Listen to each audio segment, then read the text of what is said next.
بسم اللہ الرحمن الرحیم۔ السلام علیکم۔ آج کی ویڈیو میں ہم انسان کی تخلیق کے بارے میں بات کریں گے۔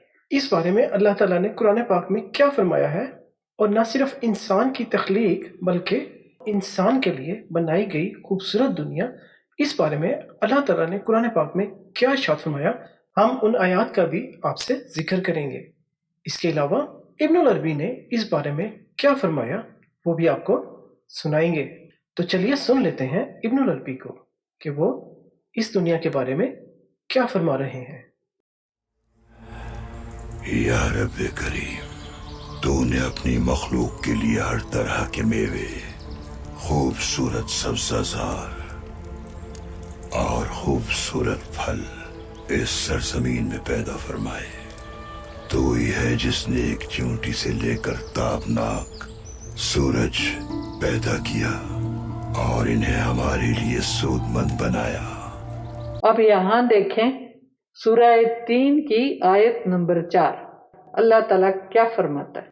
جی، اس میں اللہ تعالیٰ کا ارشاد ہے، بے شک ہم نے پیدا کیا انسان کو بہترین سانچے میں، یعنی انسان ایک مکمل اور بہترین طور پر پیدا کیا گیا ہے، اسی لیے انسان کو اشرف المخلوقات بھی کہا جاتا ہے۔ اسی طرح سورہ سجدہ کی آیت نمبر 7، جی، اس میں بھی اللہ تعالیٰ نے کچھ ایسا ہی فرمایا ہے۔ اس آیت کا ترجمہ ہے، وہی ہے جس نے خوب بنایا ہر چیز کو، اور اس نے پیدا کی اور ابتدا کی انسان کی تخلیق مٹی سے۔ اور دیکھیے سورہ روم کی آیت نمبر 30۔ جی، اس آیت کا ایک حصہ جس میں اللہ تعالیٰ فرماتا ہے، اللہ کی قدرت وہی کہ پیدا کیا اس نے انسانوں کو جس پر نہیں کوئی تغیر و تبدل ہو سکتا، یعنی اس میں کوئی تبدیلی نہیں ہو سکتی اللہ کی تخلیق میں۔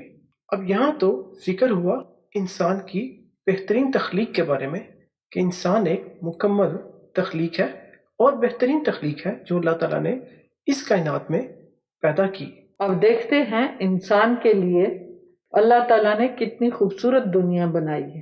جی، اس کے متعلق قرآن پاک کی کچھ آیات آپ سے شیئر کرتے ہیں۔ سورہ ہجر آیت نمبر 19۔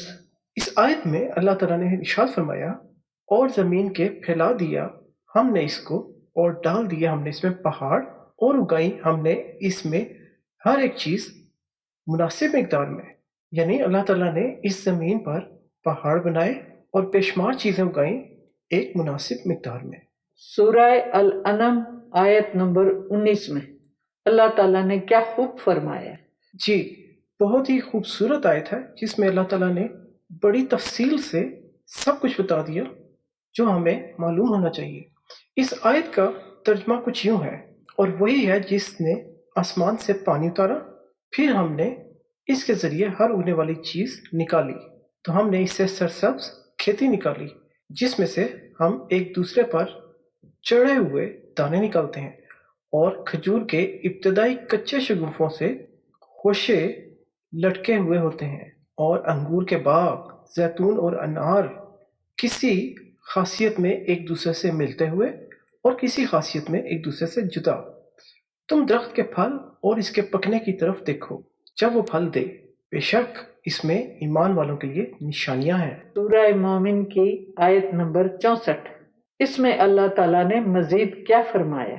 جی، اس میں اللہ تعالیٰ بتا رہے ہیں، اللہ ہی ہے جس نے بنایا تمہارے لیے زمین کو ٹھہرنے کی جگہ اور آسمان کو چھت، اور تمہاری صورتیں بنائی، تو کیا ہی اچھی بنائی تمہاری صورتیں، اور تمہیں رزق دیا پاک چیزوں کا۔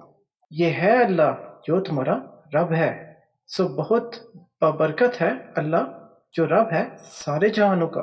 کیا ہی خوبصورت بات کی اللہ تعالیٰ نے، اس میں اللہ تعالیٰ نے تو سب کچھ ہی سمو دیا، یعنی ہماری زمین، آسمان، اور ہمارا رزق، اور ہماری صورتیں، اور ہماری پیدائش، سب کچھ اللہ تعالیٰ نے اس آیت میں بتا دیا کہ وہی ہے جو سارے جہانوں کا رب ہے، اسی نے یہ سب کچھ بنایا اور ہمارے لیے رزق کو پیدا بھی کیا۔ سورہ نحل میں اللہ تعالیٰ نے کچھ پھلوں کا ذکر بھی کیا۔ جی بالکل، سورہ نحل کی آیت نمبر 11، اس میں اللہ تعالیٰ کا ارشاد ہے، اگاتا ہے وہ تمہارے لیے اسی سے کھیتی اور زیتون اور کھجور اور انگور اور ہر طرح کے پھل۔ یقیناً اس میں بڑی نشانی ہے ان لوگوں کے لیے جو غور کرتے ہیں۔ سورہ کاف میں اللہ تعالیٰ نے ہمیں نصیحت کے لیے کہا ہے۔ جی، سورہ کاف کی آیت نمبر 7 اور 8، اس کا ترجمہ کچھ یوں ہے: اور زمین کے پھیلایا ہم نے اسے، اور رکھ دیے ہم نے اس میں پہاڑ، اور اگائیں ہم نے اس میں ہر طرح کی خوشنما چیزیں۔ اس کی آیت نمبر 8 میں اللہ تعالیٰ ہم سے فرما رہے ہیں، آنکھیں کھولنے اور نصیحت حاصل کرنے کے لیے ہر اس بندے کو جو رجوع کرنے والا ہے، یعنی جو اللہ پر بھروسہ، اللہ سے رابطہ کرنے والا ہے۔ جی، آپ نے دیکھا کہ اللہ تعالیٰ نے انسان کی تخلیق کا بتایا، اس کے رزق کے بارے میں بتایا، اور انسان کے لیے پیدا کی گئی دنیا کے بارے میں بتایا۔ اب دیکھیے اللہ تعالیٰ نے دن اور رات کے بارے میں بتایا، جو اصل میں انسان کے آرام اور کام کے لیے۔ جی بالکل، سورہ آل عمران کی آیت نمبر 199 یعنی 189، اس میں اللہ تعالیٰ فرما رہا ہے، اور اللہ کے لیے ہے بادشاہی آسمانوں اور زمین کی، اور اللہ ہر چیز پر قادر ہے۔ اس سے اگلی آیت میں جو آیت نمبر 190 اس میں اللہ تعالیٰ فرما رہے ہیں، بے شک پیدائش میں آسمانوں اور زمین کی، اور بدل کر آنے جانے میں رات اور دن کے بڑی نشانیاں ہیں۔ کن کے لیے؟ عقل والوں کے لیے، یعنی آسمان اور زمینوں کے علاوہ جو رات کو دن اور دن کو رات بنا رہا ہے، یہ نشانی ہے عقل والوں کے لیے۔ اب دیکھیے اللہ تعالیٰ نے ان سب چیزوں سے انسان کو سیکھنے کے لیے بتا دیا۔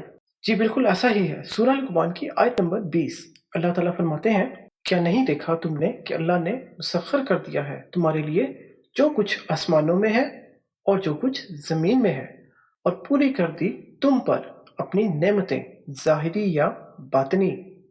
اس آیت میں بھی بہت سمجھنے والا پیغام ہے۔ آپ دیکھیے دنیا میں جتنی ریسرچ ہو رہی ہیں وہ اسی آیت کے مطابق ہو رہی ہیں۔ کائنات میں ہزاروں چیزیں ہیں جو تسخیر کے قابل ہیں، تو اللہ تعالیٰ نے اس میں واضح حکم دے دیا کہ سب کچھ ہمارے لیے قابل تسخیر ہے، یعنی کھوج کے لیے میسر ہے۔ کیا یہ خوبصورت آیت ہے سورہ رد کی۔ جی، سورہ رد کی آیت نمبر 3 اس میں اللہ تعالیٰ کا ارشاد ہے، اور وہی ہے جس نے پھیلایا زمین کو اور بنائے اس میں پہاڑ اور نہریں اور ہر طرح کے پھل، پیدا کی ان میں دو دو قسمیں، وہی ڈھانپ دیتا ہے رات کو دن پر، بے شک اس میں بہت سی نشانیاں ہیں ان لوگوں کے لیے جو غور کرتے ہیں۔ سورہ انبیاء میں اللہ تعالیٰ نے فرمایا ہے کہ ہر چیز پانی سے بنائی۔ جی بالکل ایسا ہی ہے۔ سورہ انبیاء کی آیت نمبر 30 اس میں اللہ تعالیٰ کا ارشاد ہے، اور کیا نہیں دیکھا انہوں نے جنہوں نے کفر کیا کہ آسمان اور زمین دونوں ملے ہوئے تھے تو ہم نے ان کو جدا کر دیا، اور بنائی ہم نے پانی سے ہر جاندار چیز کو، تو کیوں نہیں یہ ایمان لاتے۔ اللہ تعالیٰ نے بغیر ستونوں کے آسمان کو کھڑا کیا، کیسے؟ جی، سورہ لقمان کی آیت نمبر 10 میں اللہ تعالیٰ کا ارشاد ہے، پیدا کیا اس نے آسمانوں کو بغیر ستونوں کے، دیکھتے ہو تم جن کو، اور ڈال دیے زمین میں پہاڑ تاکہ نہ ڈولنے لگے تم کو لے کر، اور پھیلا دیے اس میں ہر طرح کے جاندار، اور ہم نے نازل کیا آسمان سے پانی، پھر اگائیں اس میں ہر قسم کی عمدہ چیزیں۔ نہ صرف یہ سارا نظام کتنا محفوظ ہے۔ جی، سورہ الانبیاء کی آیت نمبر 21 میں اللہ تعالیٰ فرماتے ہیں، اور بنایا ہم نے آسمان کو محفوظ چھت، اور وہ اس کی نشانیوں سے منہ پھیر رہے ہیں جو ایمان نہیں لاتے۔ سورہ نحل میں اللہ تعالیٰ نے چاند اور سورج کا بھی ذکر فرمایا۔ جی، سورہ نحل کی آیت نمبر 12 اس میں اللہ تعالیٰ فرماتے ہیں، اور اس نے مسخر کر دیا تمہارے لیے رات اور دن، اور سورج اور چاند اور ستارے بھی مسخر ہیں اسی کے حکم سے، یقیناً اس میں بڑی نشانی ہے ان لوگوں کے لیے جو عقل سے کام لیتے ہیں۔ جی، آپ نے دیکھا اللہ تعالیٰ نے قرآن پاک میں بڑے اچھے طریقے سے ہم پہ واضح کر دی کہ انسان کو اللہ تعالیٰ نے بہترین سانچے میں تخلیق کیا، اس کے لیے رزق مہیا کیا، اس کے لیے محفوظ زمین اور آسمان بنائے۔ تو بس ہمیں اللہ تعالیٰ کا جتنا بھی شکر ہو ادا کرنا چاہیے کہ اللہ تعالیٰ نے ہمیں اپنی نعمتوں سے نوازا ہوا ہے۔ یہ سب چیزیں اللہ تعالیٰ نے تخلیق کی ہیں انسانوں کے لیے، اور انسان کتنا خوش نصیب ہے۔ ہمیں چاہیے ہم ہر وقت اللہ تعالیٰ کی نعمتوں کا شکر ادا کریں۔ ہم دعا کرتے ہیں اللہ تعالیٰ ہمیں سیدھے راستے پہ رکھے، ان راستوں پہ چلائے جائیں انعام اکرام، ہر برائی سے بچائی رکھے۔ اس کے ساتھ ہی ہم چاہتے ہیں آپ سے اجازت، چینل کو زیادہ سے زیادہ لائک کیجیے، شیئر کیجیے، قرآن کی باتیں ہیں ان کو زیادہ سے زیادہ پھیلانے میں ہمارے ساتھ شامل ہو جائیے۔ ملیں گے انشاءاللہ آپ سے اگلی ویڈیو میں، تب تک کے لیے ہماری طرف سے خدا حافظ۔ اپنا بہت خیال رکھیے گا، اللہ حافظ۔